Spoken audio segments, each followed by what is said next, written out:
Hello there and welcome back to The Closet Historian and back to my sewing room for another project. Now some of you may remember I made a short visit out to California back in November and I was able to visit Mood Fabrics in person and pick up a few shiny fabrics. One of which was this iridescent black burnout velvet lace mesh sort of stuff that has a bit of an iridescent laminated coating on it that's sort of lightweight. It's a strange fabric. I'm not exactly sure how this was made, although it did say it was from Anna Sui, and she has great taste in fabrics, so I was not surprised that we agreed on this one. And I wanted to combine some style elements that I have gone over here on the channel before, but it's been a few years, grabbing the skirt from my lemon dress, for those of you who remember that one, and applying it to a swishier fabric. But seeing as I am going to have to hand baste every dart today, let's go ahead and jump on over to the blue patterning table of doom and get started. And yes, this is sort of a duochrome. It doesn't show up very well on camera, but it shifts from teal to purple, of course, over a black base here. So it's got this sheer iridescent coating on it. It's kind of a velvet.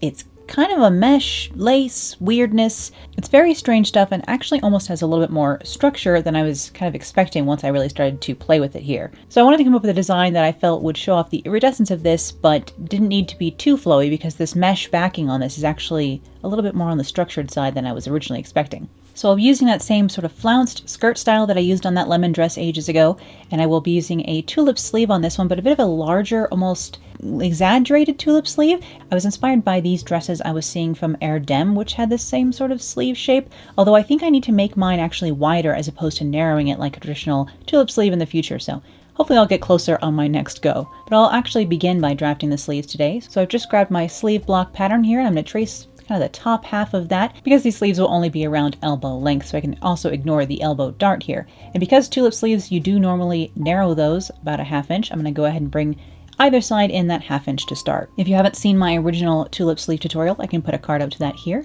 If you'd like to see me walk through a couple of other styles of tulip sleeve, I guess more traditional tulip sleeves, I will go ahead and draw the curve from the underarm up to the top of the sleeve here, and that comes out about 3 inches from the center of the sleeve, the shoulder seam, where that will line up later. And I'm going to cut this out and apart, and then I will actually layer this closed along the underarm and then fill in the missing space here. So I'm going to grab some extra paper here and fill in everything I just cut away so I can use this same piece of paper for the other side of the sleeve.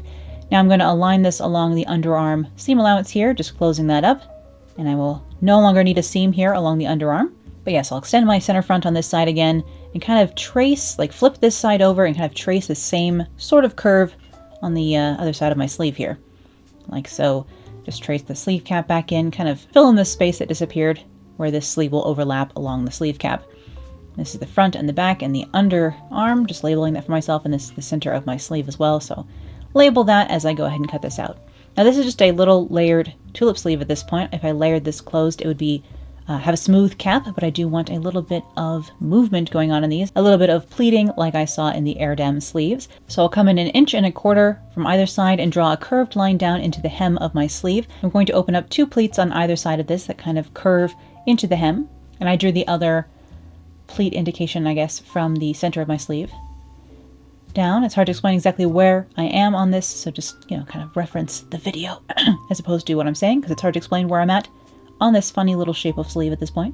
I'm going to add 2.5 inches for this first pleat here, and just 2 inches for this other one, like so. Just some movement up into these sleeves, a little bit of puff for these sleeves as well. I will need to raise this about 3/8 of an inch here, like so, to smooth out the sleeve cap again. And to get the correct shape for these pleats, I'm going to pleat the paper closed and then cut off the excess so that I have the right shape up here. So I'll pleat my paper closed. I want the excess of the pleat pointed out of the sleeve. That way the pleat opens up towards the underarm. Hopefully that makes any sense. You can of course pleat in any direction. You can make these box pleats. You could do gathering instead, whatever you want to do. Normally I do gathering on my tulip sleeves, but it seemed that these were tucks or pleats in the Iridescent sleeves that I was kind of inspired by, so that's what I went with for this. Do the same thing here on the other side. Of course, either side of this is actually very similar, and if you made them the same, probably you wouldn't really notice, just because my sleeve cap, the shape isn't that different on the front and back, but especially once I start to widen it out like this.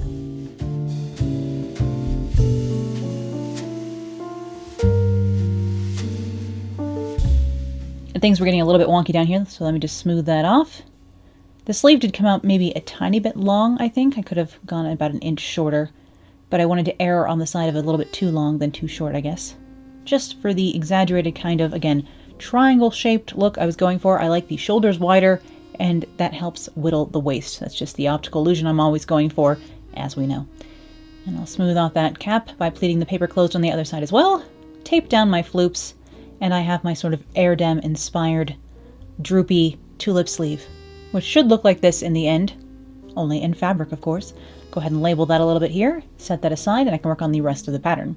Luckily, not a lot of changes for the bodice on this one. I'm going to keep the darts right where they are, funny enough. And I'm just going to add a 1-inch seam allowance down the center front so that I can leave a slit open from the neck to about apex level on this. That is pretty low, but because I know I'm going to be wearing a slip under this dress at all times anyhow, because it is sheer, I'm not worried about it being too low cut. I almost want that slip to open up past the slip so that the slip shows, especially because I was thinking I could wear my light blue bug print slip that I made here on the channel underneath this, because the blue color is going to match really well with the iridescence on this fabric. So I just have a tracing of my basic bodice block just with 1 inch along the center front, so I can have some seam allowance. I will actually lower the neckline a 1/2 inch as well, because I'm going to, instead of finishing this with a facing or a lining, again, I'm going to maintain the transparency by doing neither of those options. I'm just going to finish the neckline off with a little bit of silk bias tape later, so you'll see that when it comes to it. Luckily, I can use black silk bias on a lot of this to finish different edges, because of course it'll blend right in. Again, I just wanted to mark apex level for myself here along the center front, so I knew where to sew that center front seam up to. So that's all for the front bodice pattern. On the back, it's going to be even fewer changes, so I'm really just tracing a copy of this and lowering the neckline that 1/2 inch.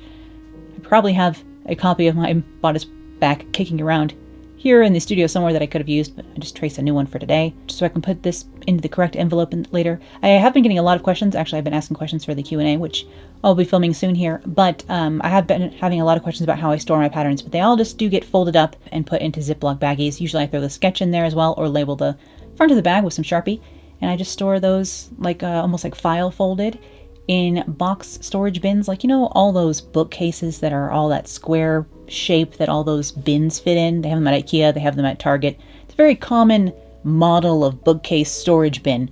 I put them in 2 of those bins here on my bookcases. If you've seen my sewing room tour, you know what I'm talking about. But I've just been tracing a copy of my pencil skirt front pattern here. And of course I will need to separate this to have a style line, so I can add my flounce along the hem here, which is a lot shorter than on my sketch here, but that's just because my sketch is on a croquis, which means that this gal is 10 heads high, and an average actual person is only 8 heads high. Fashion drawings are always stretched thin and long, weirdly enough. I know, how hard to imagine. But I was just measuring where kind of my knee is at on this, so I can indicate this in. It's about 24 inches down from my waist. So I was guesstimating in where I wanted this front swoop to go to. Of course, you could do this straight across, you could do it as a curve, you could do it as scallops, you can do any shape you want. The more funky the shape, the more annoying it will be to sew, but that's the only word of caution I would put on there. I will flare out the bottom section here a bit along the side seam, just to start, because I'm going to be adding a lot of flare to this piece, this flounce piece later anyhow, so. And I'll just label this a bit before I go on and cut everything out so I can cut these 2 pieces apart. And I will just be keeping the darts from my standard block skirt pattern up here near the waist. And I can cut the flounce away from the body of the skirt like so. I of course will need to add seam allowance, because anytime I add a style line I need to add seam allowance so I can sew these things back together later. So I'll go ahead and do that before I forget, because you know, I've learned that I will easily forget unless I do it first thing. So before I get distracted, adding seam allowance to both of these pieces, even though I still need to add a lot of flare to this lower piece, which you'll see. This is kind of like a circle cut ruffle, only I never like to actually circle cut things. I just like to add the flare exactly where I want it. So you'll see that along this. Again, this is the same sort of operation that I did for that lemon dress years and years ago at this point. So if you're new here, you probably have no idea what I'm talking about. I have over 400 videos on the channel at this point, so lots of stuff having been made over the years. I'm going to draw lines separating this every 2.5 inches across the width of my piece here, so I can add in 3 or 4 inches. I'm eyeballing that wedges of fullness in here to add flare, and I added around 2 inches of flare along the center front line as well. I almost wish I had added more at the very center front, so I'd recommend at least 3 or 4 inches there. But that's what I'm adding in between here. Of course, you can flare this as much or as little as you want.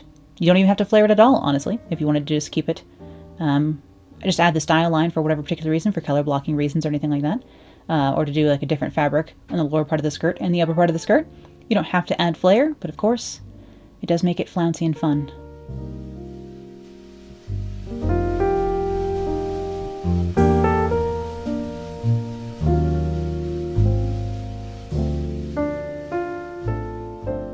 And I need to add one more separation out here, like so, just so this can be a bit circle cut. As you can see, it is almost like the quarter of a pie chart at this point, which means this front piece is a half circle skirt from the knees down, basically.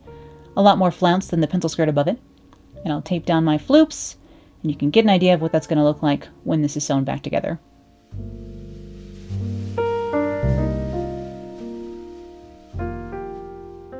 And of course I need to trace a copy of my skirt back block here as well, so I can do the same sort of operation to the back. And again, I need to sketch in, trace in my darts here, because I will be keeping those.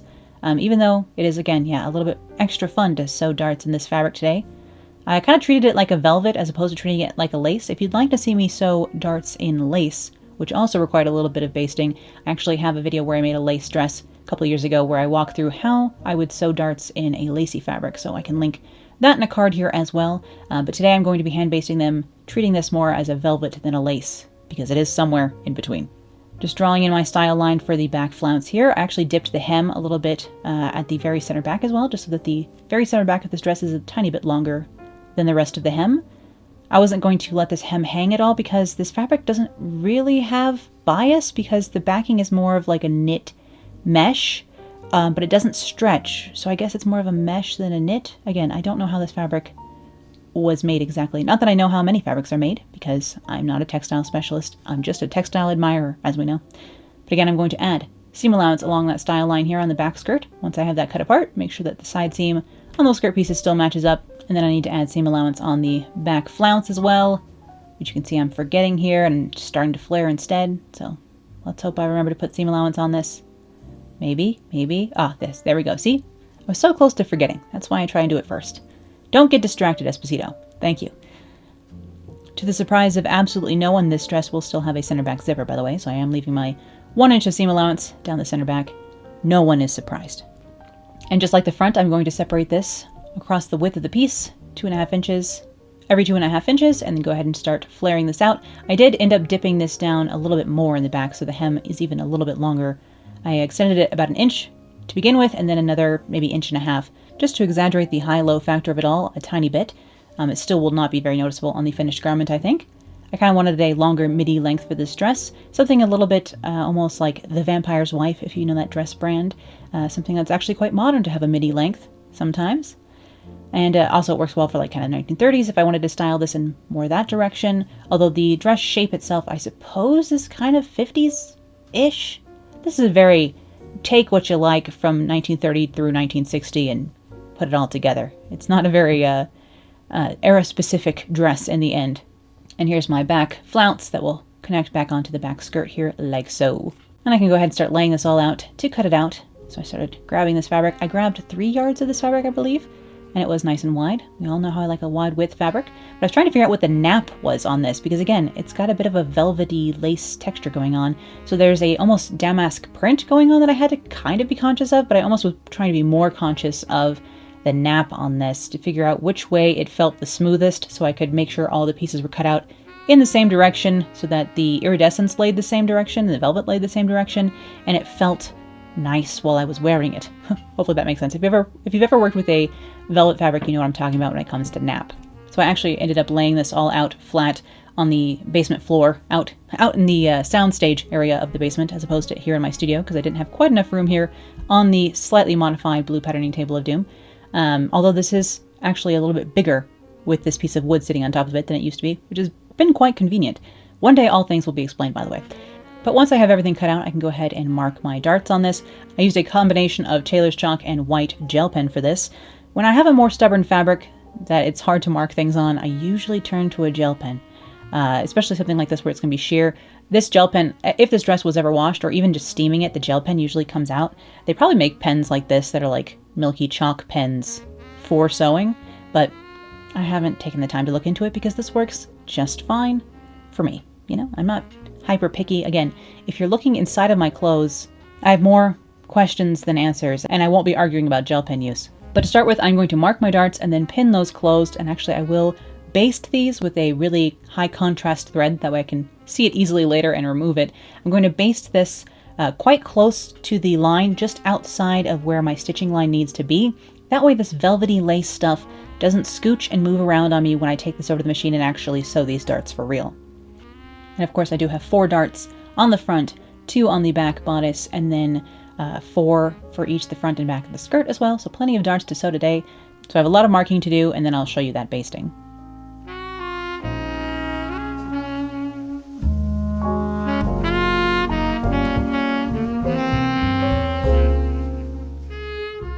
Alright, so let me pinch one of these skirt darts, pin that closed. I do just kind of flip this back and forth to make sure I'm aligning everything correctly. Luckily I'm able to eyeball it more and more the more I've sewn, just because I've been working with the exact same block patterns for several years now, so the muscle memory of pinning a dart at this point is coming into play there. I'm just grabbing some bright yellow-green thread on a long needle here and basting right next to the dart indication on here.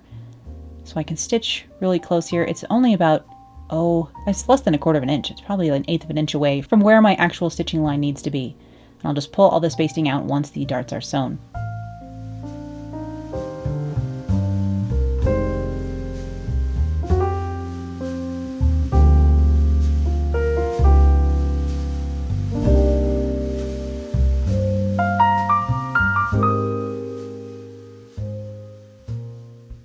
And I'll do that same set of operations for every dart I need to sew today. Then I can bring that over here to the machine and not have to worry as much about things sliding out of place, especially if I'm going to be removing my pins as I go like this instead of sewing over them, as we all know I so often like to do. But again, this fabric has a tiny bit of a weird iridescent lurex-ish kind of in it. It's not really a lurex thread, it's almost like a laminated coating, a very thin, soft coating on the top. The descriptions of the fabric today. If you look at it in the lighting at any point, you'll see it's weird, okay? But I'll sew all of my darts again using that same operation, and then I will pull out all the basting once I get over onto the ironing board.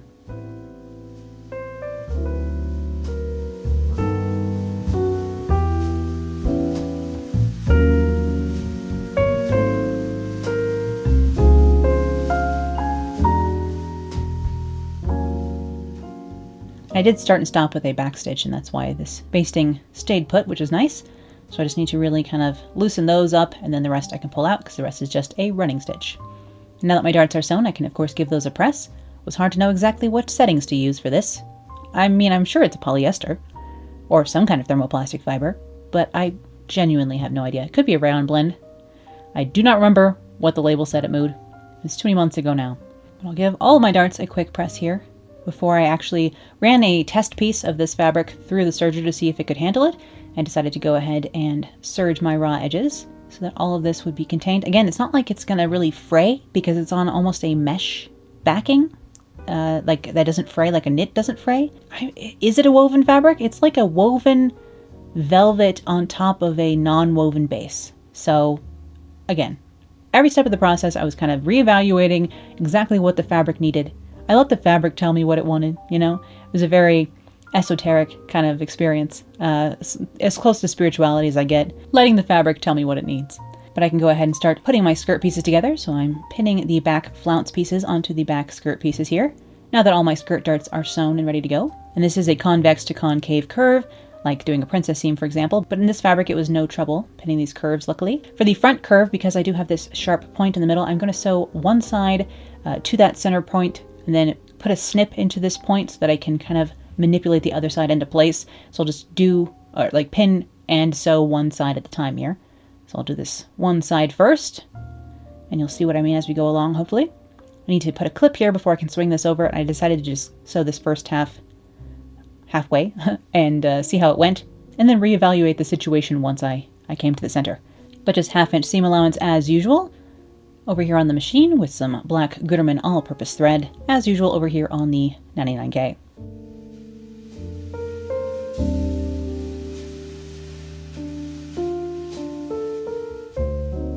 And yes, I'm starting about 1/2 inch out from the end in the center of that front peaked seam, and I'll sew out to the side seam. And then I'll show you I'm going to put a little clip in that center area so I can maneuver the other side into place, pin the other side into place, and stitch that as well.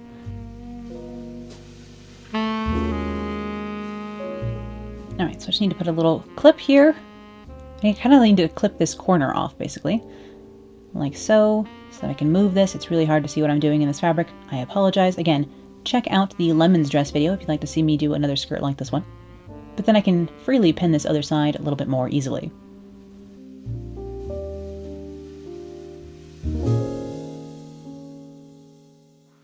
And stitch that down as well. And then all my flounces will be attached to the front and back of the skirt, and I can sew the fronts and backs of the skirts together. This is kind of an in-between project for me. I just really wanted to put one of the fabrics I picked up last year to use. I still haven't been able to dive into any of the fabric I picked up in London last year, which is a shame, because I'm really excited to use a lot of that, but I'm also kind of nervous to use a lot of it because it was A, expensive, and B, very pretty. But this was another fabric that I was very excited to add to my stash, but I didn't want to see it languishing in the fabric storage forever, so I'm glad I've already put it to use, and now it is a dress. And this fabric was the one I thought was going to be the most difficult to use out of the fabrics I picked up, the special fabrics I picked up last year.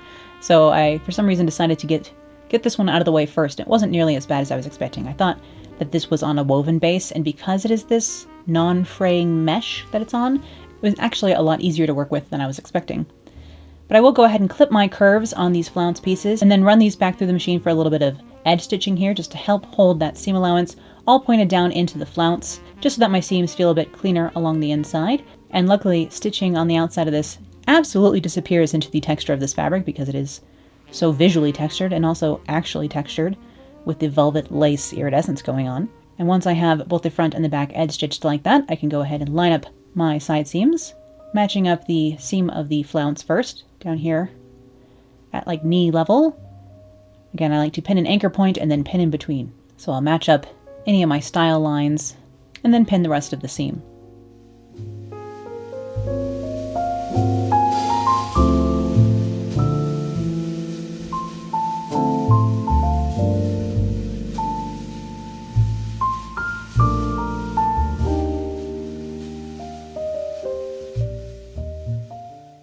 And after I have these side seams for the skirt sewn, the skirt portion of this dress will be finished, and I can set it aside for now after I have this pressed open later, of course, and I can start working on the bodice. So I'm going to go ahead and sew my center front seam between my two bodice fronts here. Again, I had left this 1 inch of seam allowance along the center front, so I could kind of use that wider seam allowance as a self-facing along the slit I'll be leaving here. So I'm just going to sew this short little seam from the waist to the apex level, like so, and then I will just press that open and press the rest of the seam where it's open above the bust. I'll just press that back, that 1 inch.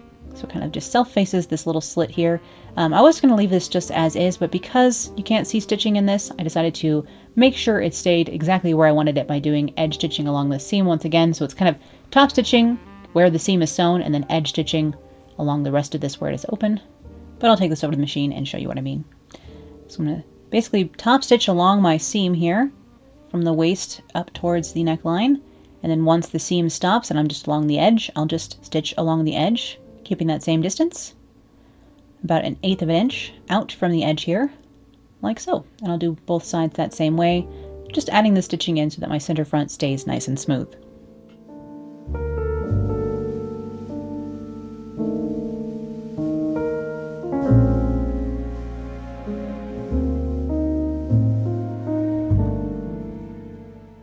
All right. One last little press here, and there were some little fringes from the velvet effect of this fabric, so I actually came in here with a small bit of scissors and trimmed some of the extra fringy bits away, just because they were going to bother me to have those in there. So I cut a bit of this fluff from the velvet texture of this away. Just give the project a tiny bit of a haircut here along the center front.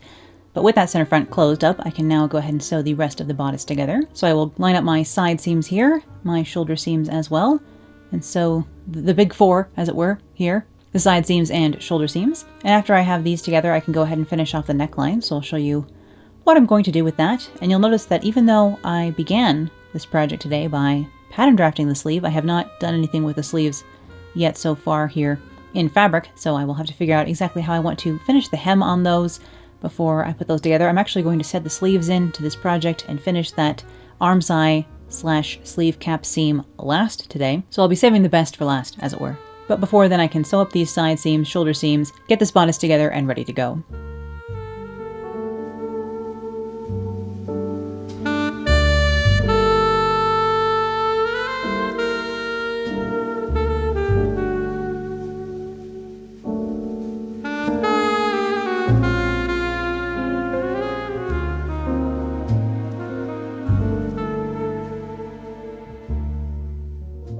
And of course with these seams sewn, I need to go ahead and press them open nice and flat. So I'm doing that here. Luckily the iridescence didn't seem to react to heat from the iron at all, so that was good. I didn't have it turned up too high. Normally I kind of like, I play it by feel with an iron. If it's cotton, I'll turn it all the way up, but other than that, I kind of just see how things go on a lower setting and then turn it up as needed and as I can get away with. I'm not very official. I mean, my iron on their dial, it says, you know, wool, silk, etc. So I kind of just start there and adjust as needed. And because I actually hadn't done it yet, I'll go ahead and press open the side seams for the skirt portion of this as well. For some reason I was putting it off. It was no trouble at all. So I'm actually going to take some leftover silk shantung bias tape, or like strips of bias cut fabric here.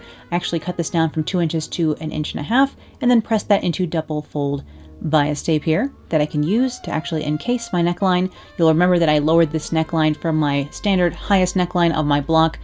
I lowered that 1/2 inch so that this wouldn't be too tight up on my neck, because the seam allowance won't be cut away. It's just going to be encased in this bias here, and I will connect the center front right next to the other side. That way this is just a slit in the front and not like a triangle or a V or anything like that. So I'll stitch this on right sides together like this with the machine, and then I can turn the other side to the inside and hand stitch all of this down. And yes, the heater has just come on. In fact, we're supposed to get a bunch of snow tonight here in Colorado, so we'll see how that goes. Luckily, I don't have plans to go anywhere for the next couple of days, so I can just wait for all of that to melt, luckily enough. That's normally how I deal with severe winter weather, is just to not plan to go anywhere for those days. I'm lucky that because I work from home, well, I'm very lucky in that regard in many ways, but one of the great benefits of working from home is not having to go out in extreme weather.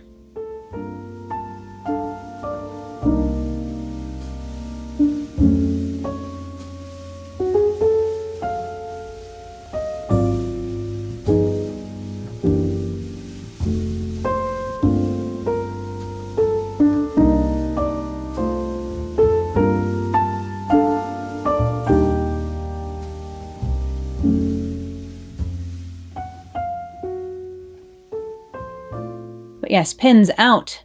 I will go ahead and turn this very narrow bias to the inside like this, and then I can hand stitch this down. You could also finish this by stitching in the ditch or top stitching from the other side as well, but I decided to hand slip stitch this along the inside for an invisible finish.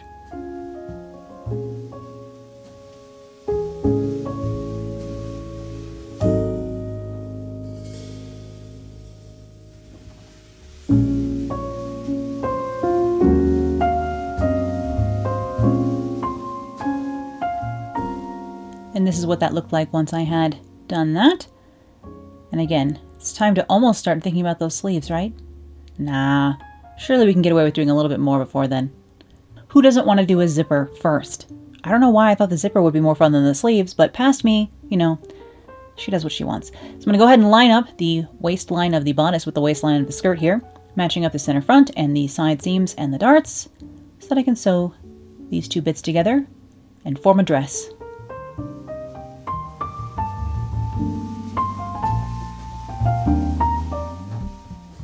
In past me's defense, really I was just trying to delay cutting the sleeve out in the organza I had in stock, because the black silk organza I had here in the stash was actually a floopier and lighter weight organza than usual. It was more somewhere between an organza and a chiffon almost. It was not the kind of stiff, crisp organza I'm used to, and so I knew cutting it out was going to be a little bit annoying, and therefore I was putting off that more than anything. But once I have this sewn together at the waist, I can go ahead and press that waist seam open, of course, and then start thinking about sewing my center back shut up to where the zipper will be, or measuring down to where the zipper ended and sewing the skirt shut from there to the hem, basically. So I'm just measuring that using the zipper as my guide, and then from the end of the zipper down to the hem of the skirt, I will sew this shut with a 1-inch seam allowance along the back. That way I can press this open and press the rest of the seam allowance back that same 1 inch, and I can start thinking about putting my zipper in. Go ahead and get all of that pressing work done, and I was thinking, is this strong enough to put the zipper in just to this fabric? Because I can't really interface this. Normally in a like opaque fabric, I would just throw a little bit of fusible interfacing along the center back here before I folded it over like this, just to add in a little bit more stability, but I didn't have any black interfacing in stock, and so I didn't know exactly how I wanted to strengthen this. I, in the end, did decide that I wanted to, but it took me a while to figure out just how. I could use some of that organza, but again, it was even floopier than usual, so a 1-inch wide strip of it did not sound like very much fun. So I ended up using a little bit more of that shantung bias tape that I had sitting here, left over from hemming another project. Oh, and before I get to that, I am just going to turn the tops of this up here at the neckline twice instead of just the once to finish that off up here. It'll get a hook and eye in the end, of course. But yes, let me grab some of this bias and think about how I'm going to get this zipper in here. Alright, so I'm going to cut this down from 2 inches. You can see it used to be folded into bias tape. I'm just going to cut this down into strips of bias that are 1 inch wide. And this is a crispier shantung, so I can slip this here in this fold that I have of this seam allowance down the center back, make sure it's right up to the edge, pin that into place, and then while I'm stitching the zipper in, this extra layer will be caught in the mix and offer a little bit more stability along the center back zipper here. With such a unique fabric, it was just about running into little problems or snags and then figuring out how to solve them as best I could with what I had on hand.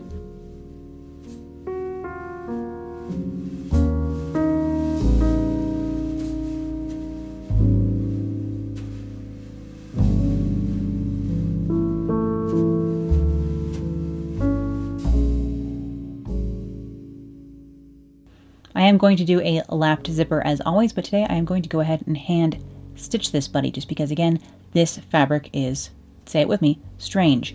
So I wanted to go ahead and make sure I didn't have any weird puckers or pulls or anything, any nonsense going on at this point. So I did set the zipper in by hand. I just used backstitch. I'm setting this first side, the right-hand side of the back as you're looking at it, I suppose, right next to the zipper teeth, and then I will overlap the other side so that it just overhangs this first edge. And I'll pin that into place, and then again, yes, hand stitch this with the back stitch. You can see what I mean by this in my zipper video, which I can put a card up to here, because of course, if I were to try and show you any hand stitching in this fabric, you're not going to see anything. That's the nice thing about this fabric, is that the stitches disappear into it instantly, so you cannot see, even if my stitching was messy. I was trying to do a nice job, but even if my stitching was messy, you would not be able to know, because again, can you see anything that's going on in this textured fabric? No. So I sat at my desk and sewed this zipper into place, like so. It looks like this in the end. Of course, I use matching black thread so you can't see anything, and both sides have that interlining of that extra little strip of shantung bias in there to help strengthen this, while not adding too much bulk or opacity to this rather sheer dress. And then finally, it's time to make the sleeves. Now that the rest of the dress is practically finished, it just needs a hem and a sleeve. So here I am with the first sleeve, lining up right sides together with the floopy organza layer so that I can sew the hems of these first and use this lining as a way to add a little bit of stability again to the sleeve and to finish off the hem super cleanly. So I'll sew this curved edge over here on the machine, 1/2 inch seam allowance, as per usual. Then I will go ahead and clip this curve, give it a little bit of a press, and I will actually bring it back over here to do some understitching just so that this organza stays in place on the inside of my sleeves. We all know I'm a firm believer in clipping your curves, mostly because it was drilled into me in fashion school, and I would have gotten points taken away and gotten marks off on my grade if I had not clipped my curves. So nothing drills something into you like that, you know? Having marks off your grade? No, thank you. That was actually another one of the questions. Here I am answering Q&A questions in this video instead of in the Q&A, but one of the questions was, what is it like to receive criticism during my classes in fashion school? And not to, sound like the biggest headed person in the room, but I didn't really receive criticism in fashion school. You have to understand, pattern drafting and sewing and design all come, like clothing design, come quite naturally to me. That's why I went into the field in the first place. However, a lot of people in sewing, like apparel design programs, have never sewn before. They just know that they like clothes, and so they decided to go into fashion design. So they had never done it before, and so half the class was often, forgive me, kind of at peril, and their projects often turned into disaster because they just didn't have as much training as some of the rest of us who had started with a little bit of sewing experience already. So I didn't really have to deal with a lot of criticism in fashion school. I did usually try and do my best to help a little bit if I could. If I was friendly with someone and they needed advice, I was hopefully I like to think that I was useful occasionally to people. So yes, I don't remember having to deal with a ton of criticism. I'm sorry. Either I've forgotten about it and completely blocked it out, or I just don't remember really it happening much. One of the only comments I can remember from a professor actually was them telling me that in my fictional like breakdown of how much my clothes would cost, I needed to make them cost more because I could charge more for them, so I should, which starts to get into why I didn't go into fashion design as a career, because I don't believe in marking something up just because it has my name on it or whatever. So, you know. But yes, now that this curved hem is understitched, I'll give that one last good press here. And then I'm going to actually kind of play with this and line up the top edge just so that everything is nice and smooth. Pin that into place and then actually run a line of basting stitching along the top of this. I could have done this by hand. I did just run it through a machine with the largest stitch length, just so that these two layers stayed put and stayed together when I did the pleating in a moment. And you can just see me sillily sort of patting and tapping the fabric so that the layers will align. And if the inside has become a little bit longer due to that hem treatment and the understitching, I can just trim that real fast here with a tiny pair of scissors. A little bit of extra organza out of the way. And then yes, I will just baste along this top edge, and then I can grab my pattern so I can see where I need to pleat the tops of my sleeve caps.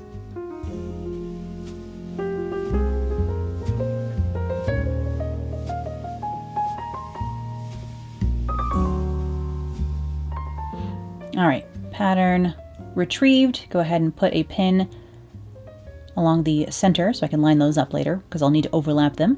But I also just need to pin my pleats closed like so, just like I was pleating the paper earlier. Now I'm pleating fabric. Part of the reason I kept this pleat close to the edge smaller, I added only 2 inches here instead of 2.5 like I did for this second pleat, is so that the extension of the pleat wouldn't stick out past the edge of the sleeve. Hopefully that makes sense. But I'll just pleat these down, pin those into place, and I actually did run some basting over this as well before I went to go set these into the actual arm side of the garment, because I wanted these to stay in place and not have to worry about that, as well as setting this in and pinning this into the arm side. So with those basted into place, I can grab my dress, my nearly finished dress otherwise, and line up the underarm of the tulip sleeve with the side seam of my dress. Then I need to grab the front of the tulip sleeve here, line up the center with the shoulder seam, like so. The front of the tulip sleeve is going to be the outside of the part of the sleeve that underlaps. Wow. Does that make any sense? No. Sometimes with the tulip sleeve, I think the standard is to have the front on the outside, but sometimes I put the back on the outside because then you can see the crossover of the like tulip petal of it all on the front of the garment. But for this, I went the traditional route and did the front of the tulip sleeve out. Once again, if you're familiar with tulip sleeves, you know what I'm talking about. If you're not, you're like, what the heck is she talking about? Correct. But I'm just setting these in, matching up the shoulder seam with the center and the underarm seam with the side seam first, and then pinning everything in between and making it fit where need be.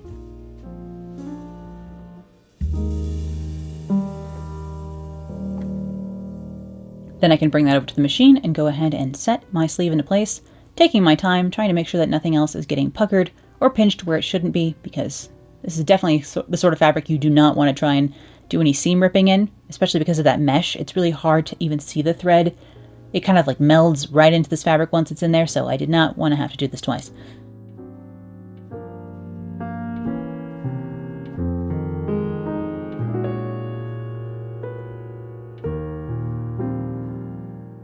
Now, of course, the only problem I had at this point was that my seam allowance between the dress and the sleeve was going to be raw on the inside because of the way I did the lining.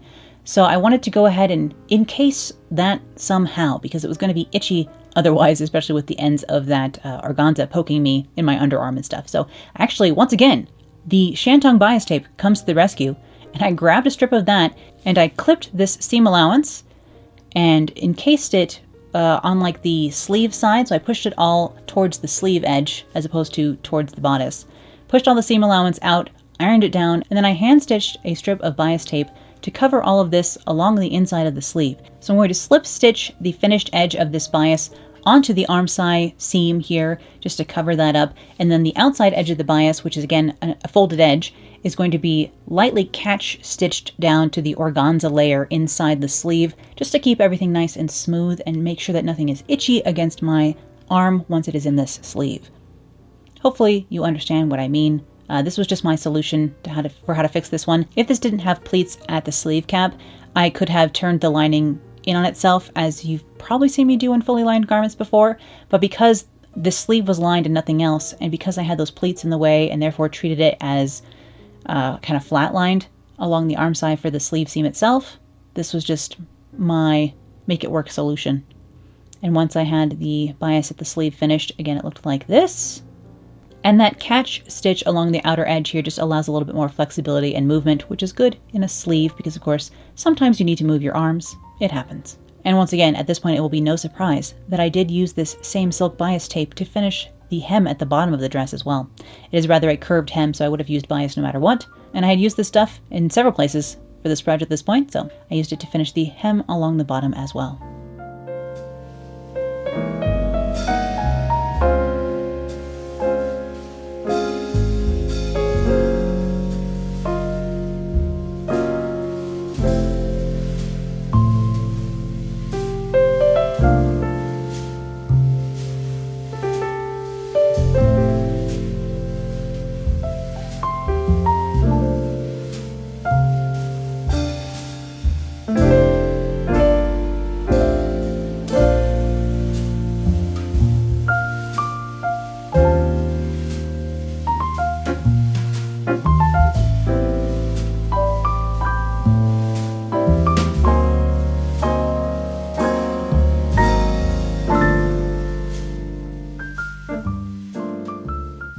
And here is my finished iridescent burnout velvet lace mesh dress. It's got a lot going on, mostly just because this textile is so freaking fabulous. And overall, I am super happy with how this dress came out, and I cannot wait to wear it out to dinner in the near future. And I'm really glad this fabric wasn't as much of a nightmare to work with as I had been kind of bracing for. I hope you enjoyed seeing how this project came together today, and thank you as always for watching. I'll be back with more sewing, vintage fashion, costuming, and crafting real soon, so I'll see you then. Bye!